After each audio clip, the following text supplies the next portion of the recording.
قوم لوط کا تعلق کس علاقے سے تھا؟ حضرت لوط علیہ السلام اللہ کے نبی تھے، حضرت ابراہیم کے بھتیجے تھے۔ لوط علیہ السلام حضرت ابراہیم کے مشورے اور وصیت پر اردن کی جانب گئے، اور جس کو آج بحر میت یا بحر لوط کہتے ہیں۔ شہر کا نام تھا اور علاقے کا نام کی بستیاں تھیں۔ قوم لوط کا سب سے بڑا جو گناہ ہے اس کا ذکر کیسے ملتا ہے ہمیں؟ قرآن نے کہا کہ پہلے یہ قوم مردوں کے ساتھ بدفعلی والا کام خلوت میں کرتے تھے، پھر یہ مجالس میں کرتے تھے، اپنے اہل و عیال کے سامنے، ایک شخص کی بیوی بچے بیٹھے ہوتے تھے ان کے سامنے کرتا تھا۔ وائف کا بھی ذکر قرآن پاک میں آتا ہے، ان کی کیا کہانی ہے؟ عذاب کے فرشتے آئے اور وہ نوجوانوں کی صورت میں آئے، تو اس نے جا کے قوم کو بتا دیا کہ نوح کے گھر میں 2-3 خوبصورت نوجوان آئے۔ ابھی کرنٹلی وہ ایریا کون سا بنتا ہے؟ اس سے آگے کہیں ایریا جا کے کہیں بنے گا۔ اب یہ ایریا زمین میں نہیں ہے، اب تو یہ سمندر کا حصہ بن چکا ہے۔ قوم لوط پر عذاب کا ذکر قرآن پاک میں 9 مقامات پر آتا ہے، لیکن کیا آپ جانتے ہیں کہ قوم لوط پر جہاں عذاب آیا وہ بستی آج کہاں اور کس حالت میں ہے؟ خلفائے راشدین کے زمانے میں ہم جنس پرستی کرنے والوں کو کیا بڑی سزا دی جاتی تھی، اور حضرت لوط علیہ السلام کی بیوی کا واقعہ قرآن پاک میں کیسے آتا ہے؟ یہ سب باتیں جاننے کے لیے آج کے ایپیسوڈ کو اینڈ تک ضرور دیکھیں۔ ہماری زیادہ تر آڈینس نے ابھی تک چینل کو سبسکرائب نہیں کیا۔ اگر آپ کو لگتا ہے کہ اپنے پوڈ کاسٹ کے ذریعے میں آپ کو ویلیویبل کنٹینٹ دے رہی ہوں تو سنو پوڈ کاسٹ سپر نیچرل کو ابھی سبسکرائب کیجیے۔ سر، آج آپ سے ایپیسوڈ میں قوم لوط کی کہانی، اس کہانی سے ہمیں کیا سبق ملتا ہے اور موجودہ زمانے سے کیسے ریلیٹ کرتی ہے یہ جاننا چاہتے ہیں۔ سب سے پہلے یہ بتائیے گا کہ قوم لوط کا تعلق کس علاقے سے تھا؟ یہ آپ نے بڑا اچھا موضوع منتخب کیا، چونکہ ایک بات ذہن میں رکھیے، ہمارے ہاں ایک تصور بعض لوگوں کے ہاں یہ پایا جاتا ہے کہ شاید یہ پچھلی قوموں کے قصے ہیں۔ یہ ایک بہت بڑی مسکنسیپشن ہے۔ قرآن کتاب ہدایت ہے، بے شک۔ اس میں اگر پچھلی قوم کا کوئی قصہ آیا ہے تو اللہ تعالیٰ نے وہ قصہ اس لیے دیا ہے کیونکہ نگاہ الوہیت دیکھ رہی تھی کہ وہ بیماری اس قوم میں کسی نہ کسی طور پہ آئے گی، لہٰذا ہدایت کا سامان دیا جائے۔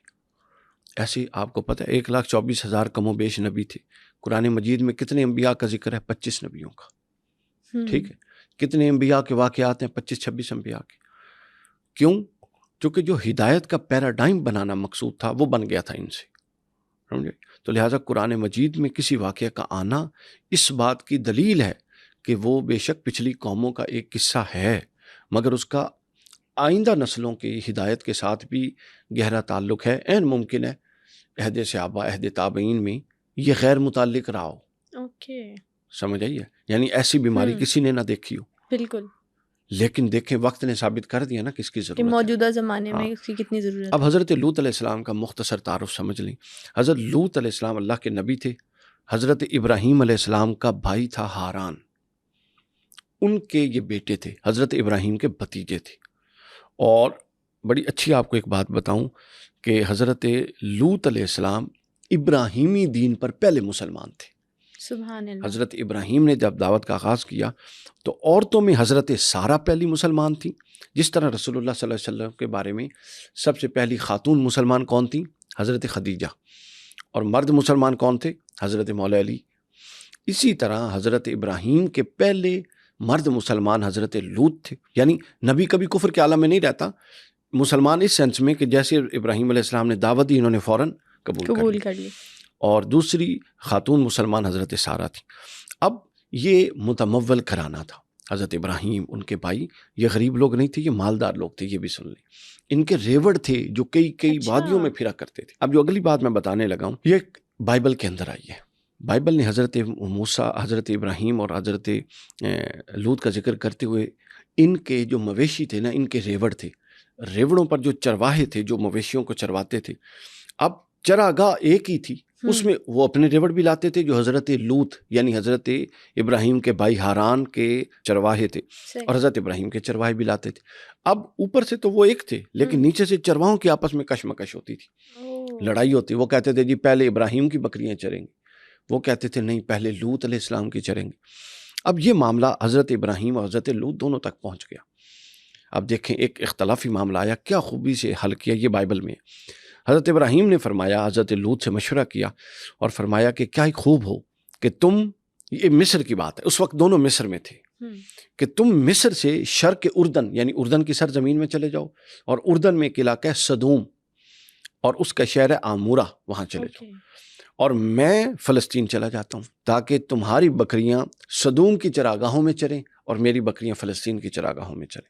اور دوسرا یہ ہوگا کہ یہ 2 ہجرتیں بن جائیں گی اللہ کی راہ میں. اہل صدوم ہدایت سے محروم ہے، تم جب وہاں جاؤ گے تو وہاں کے لوگوں کی تبلیغ بھی ہو ہدایت جائے کرنا، گی. اور میں اہل فلسطین میں جب جاؤں گا تو وہاں تبلیغ کروں گا. یوں حضرت لوط علیہ السلام حضرت ابراہیم کے مشورے اور وصیت پر اردن کی جانب گئے، اور جس کو آج بحر میت یا بحر لوط کہتے ہیں. شہر کا نام صدوم تھا اور علاقے کا نام آمورہ کی بستیاں تھیں. وہاں جا کر حضرت لوط علیہ السلام نے قیام کیا. وہیں پر پھر باقی معاملہ ہوا، وہیں پر عذاب آیا جس پر ہم آگے بات کریں گے. تو آپ نے چونکہ یہ پوچھا نا کہ ان کا تعلق کس علاقے سے تھا، تو ان کا تعلق صدوم کی بستیوں سے تھا، اور یہ ایک مرکزی شہر تھا صدوم. جس طرح آپ نے کعبۃ اللہ کو دیکھا نا، اس کے ارد گرد پوری آبادی ہیں. صدوم اس دور کا مرکزی شہر تھا اور اس کے ارد گرد بہت ساری بستیاں تھیں. ایسا نہیں ہوتا جس طرح فیصل آباد کا گھنٹہ گھر ہے، مثال دے رہا ہوں، ہر بازار اس میں جا کے اس سینٹر پوائنٹ پہ پہنچتا ہے. تو جتنی بستیاں تھیں ان کے رستے نکل کے بالآخر شہر صدوم میں آتے تھے. جتنی وہ تجارتی مرکز تھا، وہ ثقافتی مرکز تھا اس دور کا. تو لوگوں کو کاروبار کرنے، کام کرنے، آنے جانے کے لیے صدوم میں آنا پڑتا تھا. وہاں کے لوگ بڑے متمول تھے، مالدار تھے. حضرت لوط علیہ السلام نے وہاں پر آ کر اپنا قیام کیا اور ان کی ہدایت کا سامان کیا. حضرت لوط علیہ السلام وہاں پر پہنچ گئے. قرآن پاک میں قوم لوط کا سب سے بڑا جو گناہ ہے اس کا ذکر کیسے ملتا ہے ہمیں؟ قوم لوط سے مراد ہے جب حضرت لوط وہاں پہنچے تو اس قوم کو پھر حضرت لوط کی قوم کے طور پہ منسوب کر دیا گیا. تو اب ان کے جو گناہ تھے نا، اچھا قرآن مجید میں بہت ساری قوموں کے گناہ ہیں لبیبہ، میں آپ کو ایک بات بتاؤں، لیکن جو میں نے قوم لوط کے گناہ پڑھے ہیں، ایک خاص گناہ کا ذکر تو ہے علاوہ اس کے بھی.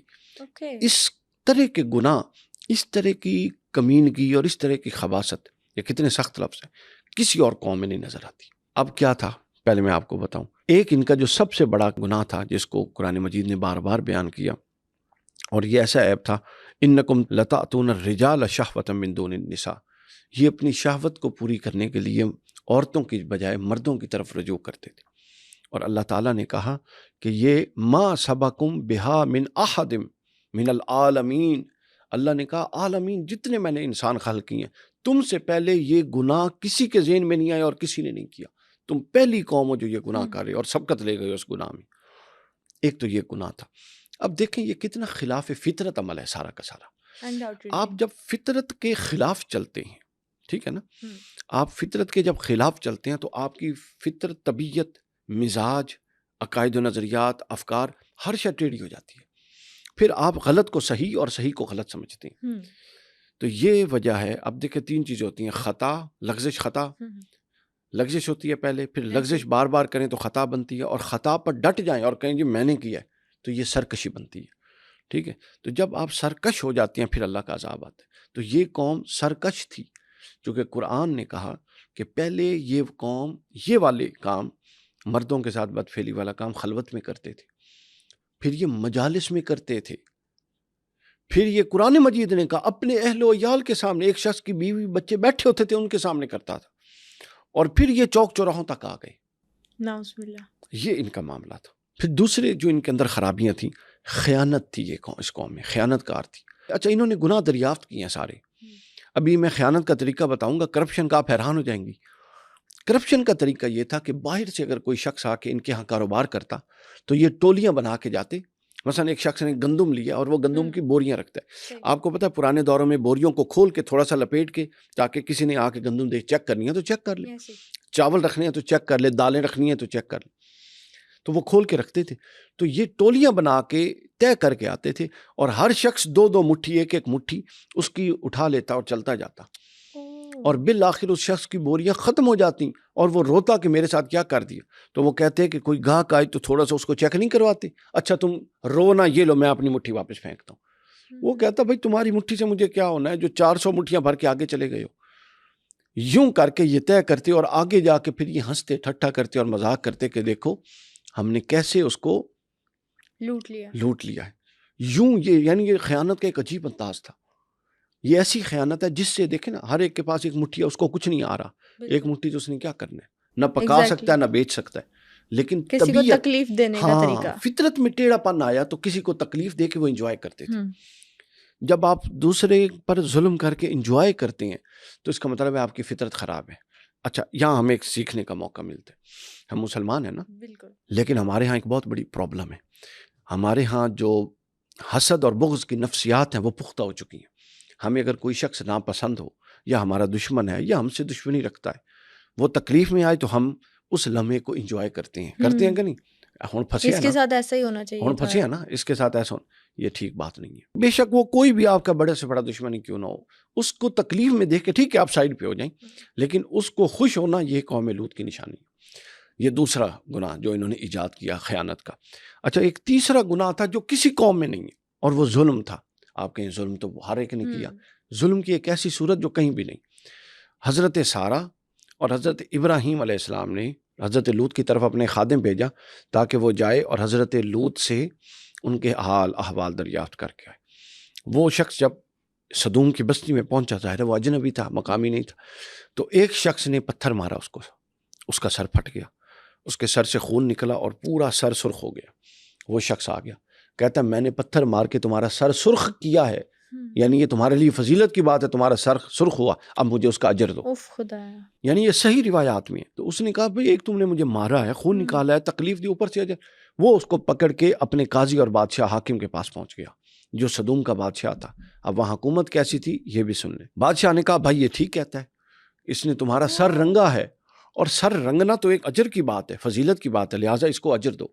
وہ جو حضرت ابراہیم کا خادم تھا اس کو غصہ آیا، اس نے پتھر اٹھایا اور بادشاہ کے سر میں مارا اور کہا اس کی اجرت جو میں نے تجھے مارا ہے اس کو دے دینا، اور بھاگ گیا وہاں سے.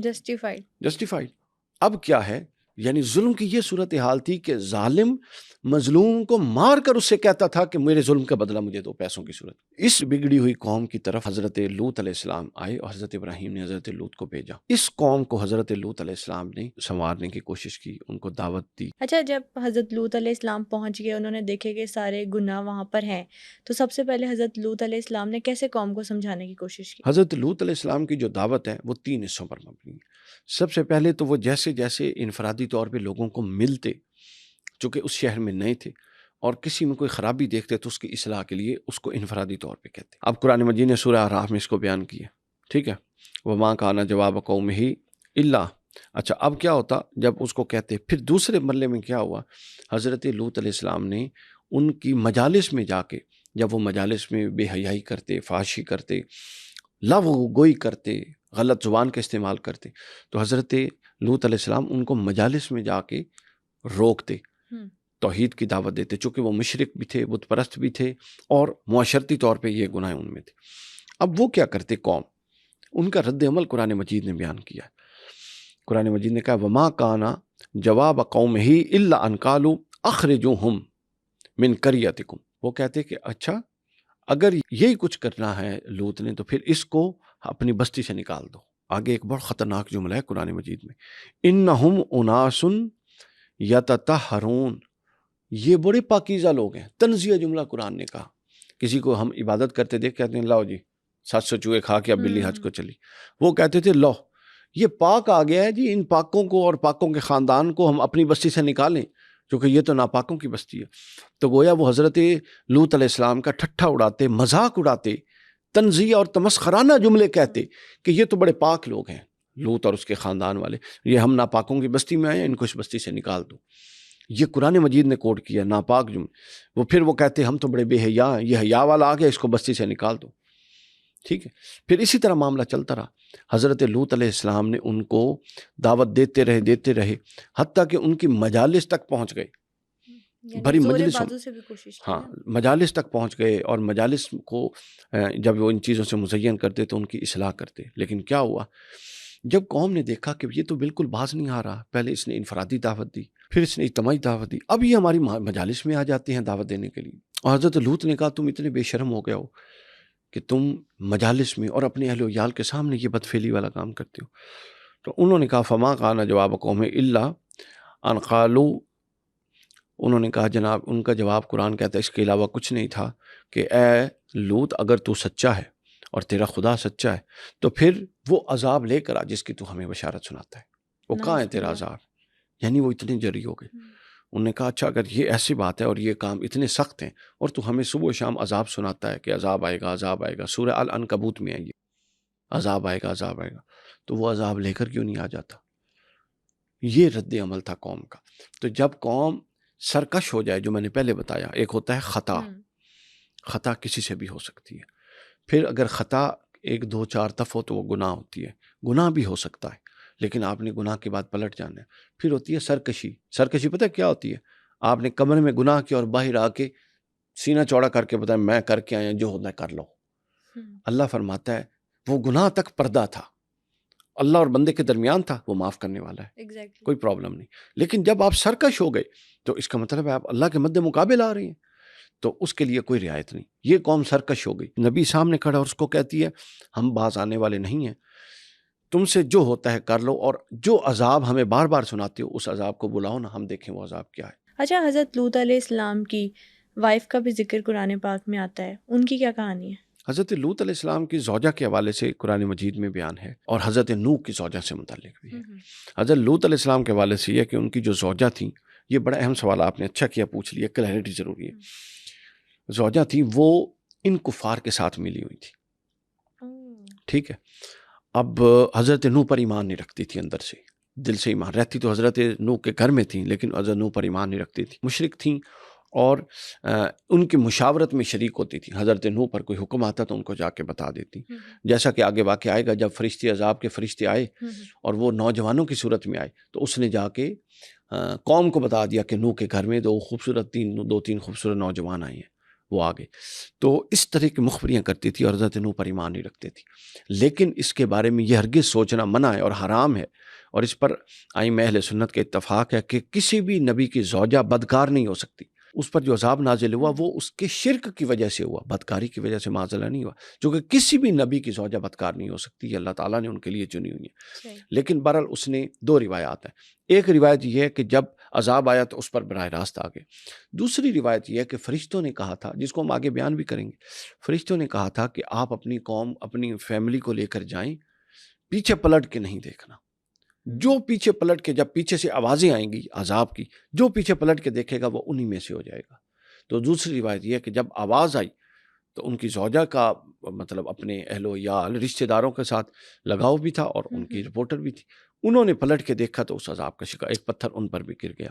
یہ 2 روایات ہیں، لیکن یہ کلیئرٹی رکھنی چاہیے کہ یہ 2 روایات ان کے معاشرتی عمل اور ان کے اس شرک کی وجہ سے تھے، اور ان کفار کی مددگار ہونے کی وجہ سے تھے، اس میں کسی بھی طرح کا کردار کا معاملہ انوالو نہیں تھا۔ تو جیسا کہ ابھی آپ نے ذکر کیا کہ آگے جا کے فرشتوں والا واقعہ بھی آتا ہے، تو فرشتے لوط علیہ السلام کے گھر کیوں آئے تھے؟ اب یہ فرشتے، یہ بڑا خوبصورت واقعہ، قرآن مجید نے اس کو بڑا تفصیل سے بیان کیا ہے۔ یہ فرشتے حضرت لوط کے پاس آنے سے پہلے حضرت ابراہیم کے پاس آئے تھے، حضرت ابراہیم کے گھر میں گئے۔ حضرت ابراہیم بہت مہمان نواز تھے، قرآن نے اس کو کہا کہ ان ضیف ابراہیم، ان کو ابراہیم کے مہمانوں کی خبر دو۔ ابراہیم علیہ السلام کی عادت مبارکہ تھی کہ جب کھانے کا وقت ہوتا تو وہ اپنے گھر کے ارد گرد 2 3 4 کلومیٹر گھومتے پھرتے کہ کوئی انسان مل جائے اس کو لا کے بٹھا کے کھانا کھائیں اکٹھے، اکیلے نہیں کھاتے تھے، عادت تھی ان کی، مہمان نواز تھے۔ تو یہ آگے وہ بڑے خوش ہوئے، انہوں نے فوراً اپنا بکری کو ذبح کیا، اس کو بھونا اور ان کے سامنے بھونا ہوا گوشت رکھ دیا۔ اب وہ نہ کھائیں، ابراہیم علیہ السلام ڈر گئے، یہ قرآن مجید میں ہے، خوف کھا گئے کہ شاید یہ میرے دشمن ہے، یہ شاید ان کو کوئی شک ہے کہ میں نے کچھ ملا نہ دیا۔ جب انہوں نے حضرت ابراہیم کا خوف دیکھا تو انہوں نے کہا ابراہیم ڈرنے کی ضرورت نہیں، ہم اللہ کے فرشتے ہیں اور اس کے بندے ہیں، لہٰذا انسان نہیں ہے کہ یہ گوشت کھائے۔ حضرت ابراہیم بیٹھ گئے، پھر ان کے ساتھ بات چیت ہوئی، کس حوالے سے آنا ہوا۔ حضرت سارہ دروازے میں کھڑی تھی، قرآن کہتا ہے اندر پردے میں دروازے کی طرف کھڑی تھی، انہوں نے کہا کہ ہم تجھے اور تیری بیوی کو 1 سال بیٹے کی خوشخبری دیتے۔ حضرت سارہ ہنس پڑی، انہوں نے کہا اس عمر میں بوڑھی ہو گئی ہوں اور میرا شوہر بوڑھا ہو گیا، اب تم ہمیں بچے کی خوشخبری دیتے ہو؟ انہوں نے کہا کیا تم اللہ کی رحمت سے مایوس ہو؟ حضرت ابراہیم نے کہا نہیں، اللہ کی رحمت سے تو گمراہ مایوس ہوتے ہیں، میں تو نہیں۔ انہوں نے کہا پھر ہماری بات حق ہے کہ اللہ نے فیصلہ کر دیا کہ تم ایک صاحبزادے سے نوازے گا۔ پھر حضرت اسحاق نبی پیدا ہوئے تھے وہاں، اور وہ علم اور حلم والا نبی ہوگا۔ اور اس کے بعد انہوں نے کہا، حضرت ابراہیم نے پوچھا کہ آگے کا کیا آپ لوگ اسی بشارت دینے کے لیے تشریف لائے ہیں؟ انہوں نے کہا نہیں، ہم تو حضرت لوط کی طرف جا رہے ہیں، قوم لوط کو عذاب کا فیصلہ ہو چکا ہے اور اللہ تعالیٰ ان پر غضبناک ہے، اور ان کے لیے اللہ تعالیٰ نے ایسے عذاب کا فیصلہ کیا ہے جو ان سے پہلے کسی قوم کے لیے نہیں ہوا۔ حضرت ابراہیم علیہ السلام بہت انہوں نے وہاں پر آرگومنٹ کیا کہ حضرت لوط کی قوم پر کیسے عذاب آ سکتا ہے جس میں لوط جیسا صالح آدمی موجود ہے۔ انہوں نے کہا اللہ سب جاننے والا ہے اور ہم جانتے ہیں کہ لوط اس میں موجود تھے۔ پھر اس کے بعد اپنا وہ فرشتے وہاں سے اجازت لے کر گئے اور حضرت لوط کے گھر میں پہنچے۔ وہ نوجوانوں کی شکل میں تھے، یہ بھی ایک آزمائش تھی۔ وہاں جا کر جب پہنچتے ہیں، دروازہ نوک کرتے ہیں تو حضرت لوط علیہ السلام نے دروازہ کھولا تو انہوں نے اندر جا کے بیٹھے تو حضرت لوط، قرآن مجید کے حضرت لوط نے کہا کہ آج کا دن میرے لیے بڑی مصیبت والا دن ہے، کیونکہ وہ جب پہنچے تھے تو شام کا وقت تھا، دن ڈھل رہا تھا۔ کیوں؟ حضرت لوط جانتے تھے کہ اس بستی میں جب کوئی نوجوان آتا ہے، بندہ، لڑکا، تو یہ اس کو نہیں چھوڑتے، اس کے پیچھے سر ہو جاتے ہیں۔ تو ادھر سے روایات کے مطابق ان کی زوجہ نے بھی جا کے بتا دیا، اور ادھر سے وہ خود بھی دیکھ رہے تھے کہ کوئی شخص پورا شہر کراس کر کے لوط کے پاس آیا، تو وہ پورے حضرت لوط کے گھر کو انہوں نے محاصرے میں لے لیا کہ یہ ہمارے حوالے کرو لڑکے۔ حضرت لوط علیہ السلام آئے، حضرت لوط علیہ السلام نے کہا کہ تمہیں کیا ہو گیا ہے، تمہیں کچھ شرم اور حیا نہیں کہ تم میرے مہمانوں کے در پہ ہو گئے ہو، جبکہ اللہ نے تمہیں خواتین دی ہیں، عورتیں دی ہیں، ان کے ساتھ اپنی خواہشات پوری کرو۔ مراد یہ تھی جو تمہاری اپنی عورتیں ہیں ان کے ساتھ جا کے خواہشات پوری کرو۔ وہ باز نہ آئے تو وہ حضرت لوط کو کہتے ہیں کہ تو جانتا ہے کہ ہمیں ان عورتوں سے کوئی لینا دینا نہیں ہے، لہٰذا جو ہم چاہتے ہیں وہ کر۔ تو یہ بات ساری ہو رہی تھی۔ ادھر حضرت لوط کا جب خوف بڑھتا ہوا دیکھا تو پھر ملائکہ نے کہا کہ آپ پر اطمینان ہو جائیں، پرسکون ہو جائیں، یہ نہ آپ کو نقصان پہنچا سکتے اور نہ ہمیں پہنچا سکتے، چونکہ ہم انسان نہیں ہیں، ہم انسان کے روپ میں اللہ کے فرشتے اور ملائکہ ہیں۔ حضرت لوط کو تسلی ہوئی اور پوچھا کہ کس لیے تشریف لائیں؟ انہوں نے بتایا کہ آپ کی قوم کی سرکشی، آپ کی کوششوں کو اللہ دیکھ رہا ہے، اور بالآخر آپ کی دعا کے نتیجے میں اللہ تعالیٰ نے یہ فیصلہ فرما دیا کہ اب آپ کی قوم کو تباہ و برباد کرے گا۔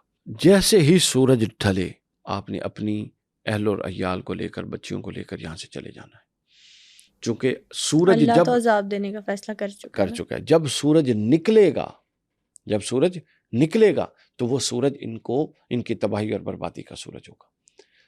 بہرحال حضرت لوط علیہ السلام اپنی دونوں بیٹیوں کو لے کر وہاں سے چلے اور جس بستی میں جانے کا حکم ہوا تھا اس بستی کی طرف رخ کر کے چلے گئے، اور پیچھے پھر وہ معاملہ ہوا عذاب والا۔ حضرت لوط علیہ السلام چلے گئے، پھر جو قوم تھی انہوں نے جب فرشتوں کے ساتھ وہ بدفعلی کرنے کا ارادہ کیا، پھر ان پر کیسا وقت گزرا؟ اب اس کے بعد یہ ہوا کہ جب وہ حضرت لوط کا دروازہ توڑ رہے تھے، دروازہ بند ہو گیا، حتیٰ کہ دیواروں سے وہ اندر پھلانگ گئے، تو ملائکہ میں بعض روایات میں کہ ایک حضرت جبرائیل علیہ السلام بھی تھی، تو ایک شخص جو اندر پھلانگا تھا، حضرت جبرائیل نے اپنی پر کا ایک کونا اس کو مارا جس سے وہ اندھا ہو گیا، اور دوسری روایت میں ہے کہ اس کی آنکھیں ہی نکل گئیں بالکل، اور وہ پھر وہاں پہ دیواروں کو ہاتھ پکڑ کے رہتا اور حضرت لوط کو کہتا کہ اے لوط، یہ تو ہمارے ساتھ غلط کر رہا ہے، آج کی رات گزر جائے، صبح ہم تجھے اس کا مزہ چکھائیں گے، یہ جو ہمارے ساتھ کیے۔ پھر جبرائیل علیہ السلام کے اس پر کے مارنے کے بعد وہ پھر واپس چلے گئے، جب انہوں نے ایک کا یہ حال دیکھا تو واپس چلے گئے۔ اب پیچھے سے چونکہ عذاب کا فیصلہ ہو چکا تھا، اب عذاب کی آغاز اور ابتدا کی طرف ہم جاتے ہیں۔ عذاب 3 حصوں میں آیا اس قوم پر، ٹھیک ہے؟ عذاب کا وقت کیا تھا اور عذاب کی نوعیت کیا تھی، یہ سب سے اہم ٹاپک ہے اس حصے میں، اہم چیز۔ عذاب کا وقت یہ تھا کہ مغرب کے بعد حضرت لوط علیہ السلام کو اپنی فیملی کے ساتھ نکلنے کے لیے کہا گیا، عشاء کے قریب وہ نکل گئے اور اس طرف چلے گئے، اور فجر کی اذان کے بعد یہ عذاب نازل ہو گیا۔ حضرت لوط علیہ السلام کی وائف وہیں رہیں، 2 بیٹیاں حضرت ساتھ لوط گئیں؟ علیہ السلام کی وائف وہیں رہیں اور 2 بیٹیاں ساتھ گئیں۔ بعض لوگ کہتے ہیں وائف ساتھ گئیں، لیکن جب انہوں نے پلٹ کے دیکھا، چونکہ ان کا مطلب ان کے عقائد درست نہیں تھے، تو اس پر پتھر آ گئے۔ اب کیا ہوتا ہے؟ اب یہ ہوتا ہے کہ وہ جب پلٹ کے آگے جاتے ہیں تو ان کو حضرت لوط علیہ السلام کو ملائکہ نے ان کو بتا دیا تھا یہ سارا معاملہ کیا ہونے جا رہا ہے۔ بالآخر کیا ہوتا ہے کہ فجر کی اذان ہونے کے قریب ہوتی ہے، تو حضرت لوط جب اس بستی سے نکل جاتے ہیں، اللہ نے انتظار کیا، عذاب روک کے رکھا، حضرت لوط نکل گئے، تو سب سے پہلے ایک زوردار چیخ آئی، جس چیخ سے ان کے کلیجے پھٹ گئے، اتنی خوفناک چیخ تھی۔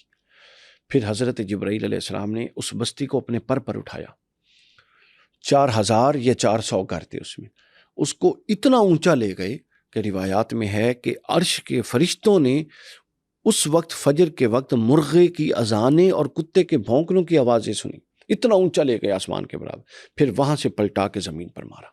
یہ واحد بستی ہے جس کو اتنا اونچا اٹھا کے جبرائیل علیہ السلام نے پوری قوت سے پلٹا دیا، ان میں سے کہتے ہیں کہ ان کی ریڑھ کی ہڈیوں کا بھی ریزے ریزے ہو گئے، پلٹا دیا۔ اور پہلا تھا چیخ، دوسری کیا تھا؟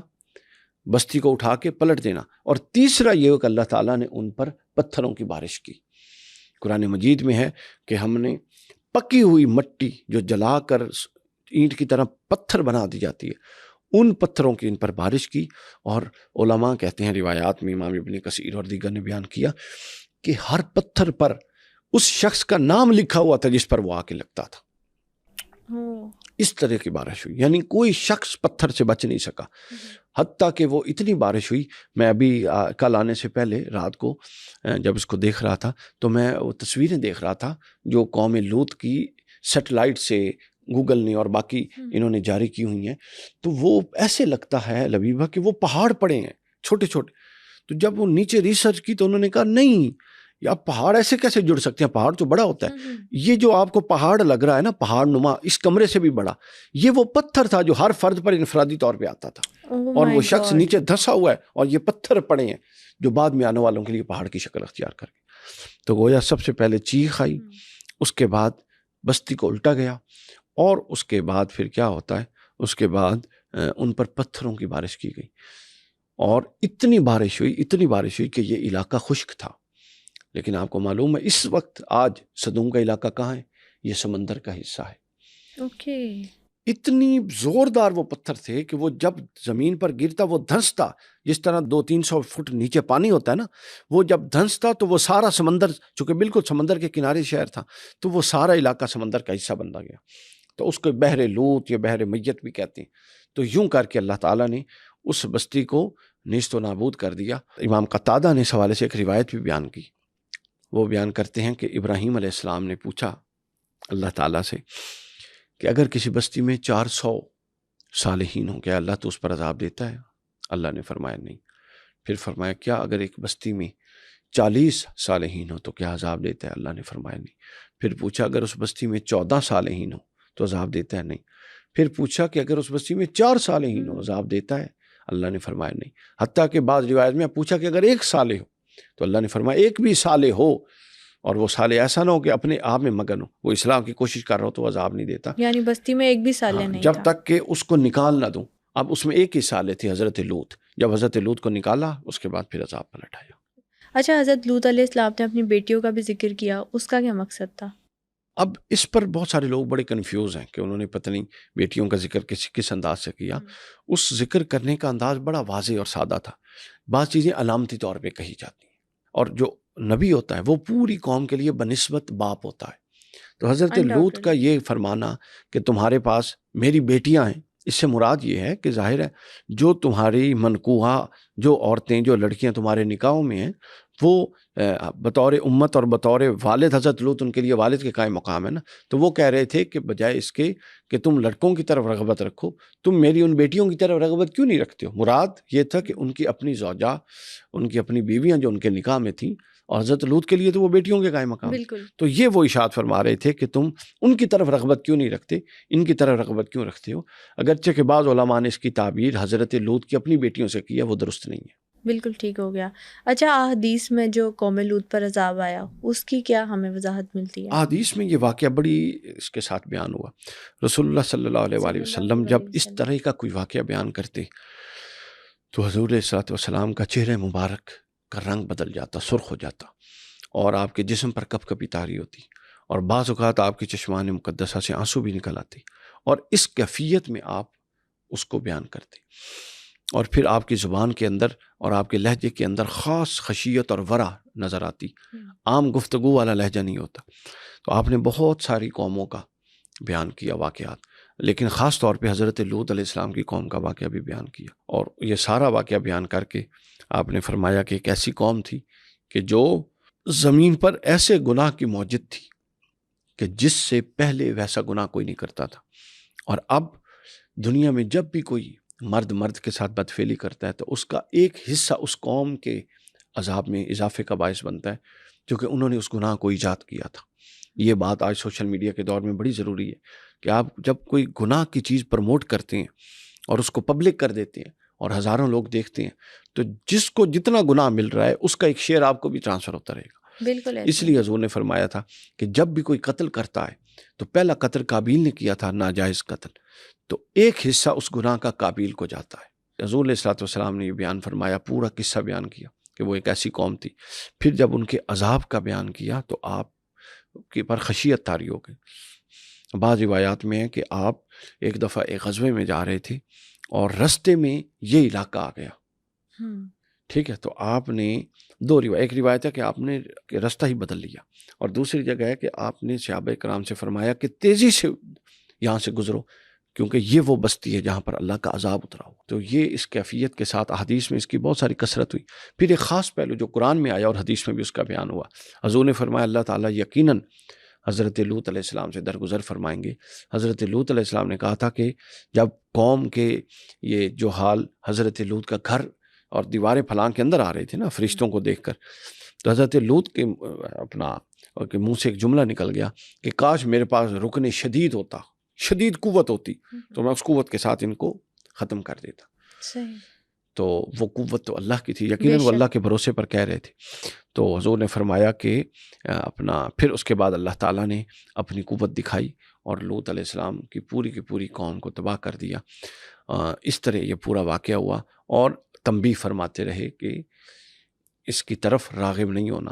اور پھر خلفائے راشدین کے دور میں یہ مروجہ قانون تھا، ایسے چیدہ کیس ہوئے تھے خلفائے راشدین کے دور میں، لیکن قانون یہ تھا کہ جو شخص اس قوم میں اس گناہ میں پکڑا جاتا، اب دیکھیں اگر غیر شادی شدہ مرد اور عورت آپس میں کوئی تعلق قائم کریں تو ان کے لیے 100 کوڑے ہیں، اگر شادی شدہ کریں تو ان کے لیے سنسار کرنا ہے، اور اگر مرد کے ساتھ کرے تو اس کو آگ لگا دی جاتی تھی، زندہ جلا دیا جاتا تھا خلفائے راشدین کے دور میں۔ یعنی یہ ایسا گناہ ہے جو تاریخ کے کسی بھی دور میں کمپرومائزڈ نہیں رہا، ٹھیک ہے نا، کمپرومائز نہیں رہا۔ تو اس طریقے سے پھر رسول اللہ صلی اللہ علیہ وسلم کی تعلیمات کے روشنی میں خلفائے راشدین نے بھی کیا، تو اور ہر کوئی اس سے ڈراتا رہا۔ آج بھی جتنی کتب لکھی ہوئی ہیں گناہ کبیرہ پر، کتاب الکبائر امام زاہبی کی ہے، ٹھیک ہے، اور بہت ساری کتابیں، ان سب میں کبائر گناہ میں جو چوٹی کے چند گناہ ہیں شرک کے بعد، اس میں اس کو لکھا جاتا ہے۔ جس طرح سے ہم نے احادیث کی بات کی، قرآن پاک میں کس طرح سے تنبیہ کی گئی ہے یا کیا سزا ہمیں سننے کو ملتی ہے اس طرح کے گناہ پر؟ قرآن مجید میں اس طرح اس کے گناہ کی سزا واضح موجود نہیں ہے۔ اچھا، اب یہ ہے کہ قرآن مجید میں یہ واقعہ 9 مقامات پر آیا ہے حضرت لوط علیہ السلام، اور ہر مقام پر ایک اس کا مختلف پیرایا اور مختلف زاویہ بیان ہوا ہے، مگر ان 9 کے 9 مقامات پر ایک چیز بڑی مشترک ہے، اور وہ یہ ہے کہ اللہ تعالیٰ کا غضب، اللہ تعالیٰ کی ناراضگی اس واقعے پر، اس عمل پر اور اس طرح کے عوامل پر اللہ تعالیٰ کی ناراضگی یہ ہر جگہ موجود ہوئی ہے۔ ایک جگہ یہ واقعہ آیا کہ حضرت لوط علیہ السلام جب اس علاقے میں گئے تو اس علاقے کے لوگوں کے اعمال کیسے تھے۔ پھر دوسری جگہ یہ واقعہ آیا کہ حضرت لوط علیہ السلام نے ان کو کیسے انفرادی طور پہ روکا۔ پھر تیسری جگہ یہ واقعہ آیا کہ حضرت لوط علیہ السلام نے ان کو کیا مجالس میں روکا۔ پھر چوتھی دفعہ یہ واقعہ آیا کہ جب حضرت لوط علیہ السلام نے روکا تو قوم کا رد عمل کیا تھا، وہ یہ کہتے تھے کہ لے آؤ جو بھی عذاب لانا ہے۔ پھر 5ویں دفعہ روکا، اس کا بیان آیا کہ جب وہ 2 ملائکہ آئے، حضرت سورۃ الحجر میں آیا، حضرت ابراہیم کے پاس ان کو خوشخبری دے کے عذاب کے فرشتے آئے۔ پھر 6ٹھی دفعہ یہ بیان آتا ہے کہ وہ ملائکہ ادھر حضرت لوط کے پاس پہنچ گئے، پھر اس کے بعد ان کی قوم والوں نے کیا سلوک کیا۔ پھر 7ویں دفعہ واقعہ آتا ہے کہ ملائکہ نے حضرت لوط علیہ السلام کو کیا کیا معاملات بتائے اور سارا، اور پھر آخر میں یہ ہے کہ ان کے عذاب کا تذکرہ 9ویں 8ویں 9ویں جگہ پر کہ کس طرح کا عذاب آیا اور اللہ تعالیٰ نے کیسے غضب کا نشانہ بنایا، اور آخر میں فرمایا کہ بے شک ایسے سرکشوں کو اللہ بعد والوں کے لیے عبرت بنا دیتا ہے۔ تو اس قوم کو نہیں، آپ اندازہ کر لیں، قوم تو موجود ہی نہیں ہے، اس علاقے کو، اس بستی کو، اس تمدن کو اللہ نے عبرت کا نشانہ بنایا، اور وہاں اب کیا ہے، سنگلاخ سخت پہاڑ ہیں، اور وہ پتھر چونکہ تھے جو آسمان سے آئے تھے، وہ جو ماہر آثار قدیمہ کے ماہر ہیں وہ یہ کہتے ہیں کہ یہ وہ پتھر ہے ہی نہیں جو زمین سے پروڈیوس ہوتا ہے۔ ابھی کرنٹلی وہ ایریا کون سا بنتا ہے؟ ابھی کرنٹلی وہ ایریا جو ہے وہ شہر صدوم جو ہے، یہ اپنا عراق سے آگے کہیں ایریا جا کے کہیں بنے گا، ٹھیک ہے نا، یعنی اب یہ ایریا زمین میں نہیں ہے، اب تو یہ سمندر کا حصہ بن چکا ہے نا، جیسا کہ میں نے بتایا بالکل کہ وہ پتھر اتنا زور سے دھنستا تھا زمین میں. ابھی دیکھیں زمین میں 200-250-300 فٹ پہ پانی ہوتا ہے نا، بالکل یہ شہر سمندر کے کنارے تھا. وہ اتنا زور سے دھنستا تھا کہ جہاں پتھر دھنسا تھا وہ شخص نیچے پس کے وہ پورا کا پورا پانی پانی ہو جاتا. تو وہ علاقہ اب جو ہے وہ اپنا سمندر کا حصہ ہے، ٹھیک ہے. اور وہ ارد گرد سارے پہاڑ ہیں. وہ اس بستی جس کو بحر میت بھی کہتے ہیں، مردہ بحر مردار بھی کہتے ہیں، اور جس کو ڈیڈ سی بھی کہتے ہیں، یہ سارا وہی ہے. اس کے قریب کوئی نہیں جاتا. کہتے ہیں کہ یہاں اللہ تعالیٰ کی ناراضگی کے آثار آج بھی پائے جاتے ہیں. موجودہ زمانے میں اگر ہم دیکھیں، جیسا کہ ہم نے بالکل سٹارٹنگ میں بات کی تھی کہ اگر کسی عذاب کا ذکر آتا ہے تو وہ ان فیوچر اس طرح کا گناہ کو اللہ جانتا ہوتا ہے، جیسا کہ سٹارٹنگ میں آپ نے بات کی کہ ہو سکتا ہے. تو ہمیں یہ کہاں کہاں چیزیں نظر آ رہی ہیں اور اس کی کیا عبرت حاصل ہمیں کرنی چاہیے؟ دیکھیں اب تو یہ معاملات جو ہیں ہم جنس پرستی کے، یہ پوری دنیا میں بھی بڑھتے جا رہے ہیں اور پاکستان میں بھی بڑھتے جا رہے ہیں. اور پوری دنیا میں تو اس کو بہت سارے دنیا کے یورپین ویسٹرن ممالک میں اس کو قانونی شکل دی جا رہی ہے، ٹھیک ہے نا. کہ ہر بندے کی، جب آپ فطرت سے ہٹ کے قانون بناتے ہیں کہ ہر بندے کی اپنی ول ہے. اب دیکھیں نا پاکستان میں ٹرانسجینڈر لا جو آیا، اس کی روح کیا تھی کہ ایک شخص اگر اس کی پرسیپشن یہ ہے کہ وہ اپنے آپ کو بطور عورت ٹریٹ کرنا چاہتا ہے تو اس کو حق دیا جائے، اس کی جینڈر چینج ہو جائے گی. یہ جو چیزیں ہیں یہ اللہ تعالیٰ کے قانون سے بغاوت ہے. اسی طرح یہ ہے کہ جی ایک اللہ نے مرد اور عورت کو پیدا کیا اور قرآن میں کہا کہ تو ہم نے ان دونوں میں ایک دوسرے کے لیے کشش رکھی، ٹھیک ہے. مرد کے لیے عورت میں کشش اور عورت کے لیے مرد میں کشش. لیکن مرد کے لیے مرد میں کشش یہ تو ایک عجیب سی بات ہے، یہ تو سمجھ میں آنے والی نہیں. تو جب آپ اگینسٹ دا نیچر ہے، جب آپ اگینسٹ دا نیچر چیز کو اکاموڈیٹ کرتے ہیں تو اس سے معاشرے کا توازن تباہ ہو جاتا ہے، ٹھیک ہے. مثلاً آپ ایک ہم کیس اسٹڈی کے طور پہ لیں، پاکستان میں اس وقت 56 پلس اراؤنڈ 60 لیڈیز ہیں، 60% عورتیں ہیں اور 40% مرد ہیں. اب دیکھیں اگر تو ہم اسلامی اس قانون پہ جائیں کہ ہر شخص کم از کم ایک شادی ضرور کرے اور کچھ 2 کر لیں تو سب عورتیں اور مرد اکاموڈیٹ ہوتے ہیں اور معاشرے میں بالکل معاشرے میں ایک بیلنس کریٹ ہو جائے گا. اور اگر آپ یہ اس کو کمیونیکیٹ کریں اور اس تصور کو اپنائیں مذہبی نقطہ نظر سے ہٹ کے، تو آپ دیکھیں جو مرد پہلے ہی 40% ہیں، اگر وہ آپس میں ایک دوسرے کے ساتھ انوالو ہوتے رہے تو معاشرے کا توازن کہاں پر جائے گا؟ پورا کا پورا معاشرہ تباہ ہو جائے گا. پھر دوسرا خلاف فطرت جب آپ جاتے ہیں تو پھر یہ قدرت سے بغاوت ہے اور اللہ تعالیٰ کی تعلیمات کے خلاف. تو پھر آپ اللہ تعالیٰ کے غضب کو آواز دیتے ہیں. یعنی آپ اللہ کو یہ کہہ رہے ہیں کہ تو نے تو میرے اندر یہ داعیہ رکھا ہے، میں اپنے آپ کو اس طرح منتقل کروں گا. وہ قدرت سے بغاوت ہے، وہ نیچر سے بغاوت ہے. اچھا یہ کوئی کر نہیں سکتا، یہ کوشش ہوتی ہے، آپ اپنے دور میں کر رہے ہوتے ہیں، لیکن کبھی بھی قوانین فطرت اس کو سپورٹ نہیں کرتے. یہ زیادہ دیر کے لیے پرولونگ نہیں ہو سکتا. لیکن یہ گناہ فروغ پا رہا ہے، پایا جاتا ہے. اور جتنی شدید میں آپ کو بتاؤں، شرک کے بعد یہ کوئی واحد گناہ جس کی سزا یہ ہے کہ آپ بندے کو جلا دیں، وہ یہ والا گناہ ہے، کبیرہ ترین گناہ. اچھا ایک بات یہ بھی کہی جاتی ہے کہ جو سیٹنک سوسائٹیز ہیں یا جو دجالی نظام کو سپورٹ کرنے والے لوگ ہیں وہ جان بوجھ کے پلانٹ کر رہے ہیں اس پروپیگنڈا کو. بالکل ٹھیک کہی جاتی ہے، کیونکہ ان کو ہر وہ تصور مسخ کرنا ہے جس تصور پر خاندان کھڑا ہو سکے. خاندان کا ادارہ جہاں مضبوط ہوتا ہے وہاں معاشرہ مضبوط ہوتا ہے، اور جہاں معاشرہ مضبوط ہوتا ہے وہاں پر پھر اسلامی قدریں مضبوط ہوتی ہیں. جہاں قدریں مضبوط ہو وہاں پر کفر کا نظام آسانی سے قبضہ نہیں کر سکتا. تو آپ دیکھیں باہر انہوں نے کیا کیا، اگرچہ کہ پاکستان میں کرپشن بہت سارے معاملات ہیں خراب، مگر ابھی بھی خاندان کا ادارہ مضبوط ہے. باہر انہوں نے کیا کیا، سب سے پہلے خاندان کا ادارہ تباہ کیا. جب خاندان کا ادارہ تباہ ہو جاتا ہے تو پھر کیا ہے، اس کے لیے نئی نئی اصطلاحات متعارف ہوتی ہیں. مثلا اب لیونگ ریلیشن شپ، یعنی کوئی تعلق ہی نہیں ہے، وہ سڑک سے گزرتے ہوئے یونیورسٹی میں بیٹھتے ہوئے آپس میں ایک دوسرے کو پسند آ گئے، اب وہ کئی سالوں سے اکٹھے رہ رہے ہیں، ٹھیک ہے. اچھا اب جب ان کا ایک دوسرے سے دل بھر گیا، اب وہ کسی اور کے پاس رہ رہی ہے، وہ کسی اور کے ساتھ رہ رہے ہیں. لیونگ ریلیشن شپ جس کو مختلف نام دیے گئے. تو یہ گرل فرینڈز، بوائے فرینڈز، یہ جو کلچر بنایا گیا یہ اسی لیے بنایا گیا کہ جب تک آپ یہ معاشرہ تشکیل نہیں دیتے آپ اسلامی قدروں کو پامال نہیں کر سکتے. خاندان کا شعبہ جب تباہ ہوتا ہے اور خاندان ہی وہ شعبہ ہے جو آپ کی قدروں کو بچاتا ہے، ورنہ نفسا نفسی ہو جاتی ہے۔ خاندان کا شعبہ تباہ کیا کس لیے؟ نفسا نفسی کے اندر، ہر شخص کو اپنے نفس کے اندر اتنا ڈال دیا۔ خاندان کیا ہے؟ شوہر نے بیوی کے لیے بھی سیکریفائس کرنا ہے، بچوں کے لیے بھی کرنا ہے، بیوی نے بچوں کے لیے بھی کرنا ہے، شوہر کے لیے بھی کرنا ہے، ہر کوئی دوسرے کے، بچوں نے ماں کے لیے بھی کرنا ہے، باپ کے لیے بھی کرنا ہے۔ تو وہ جب آپ قربانیاں دے کر ایک وہ گھروندہ بناتے ہیں، اس کو گھر اور خاندان کہتے ہیں۔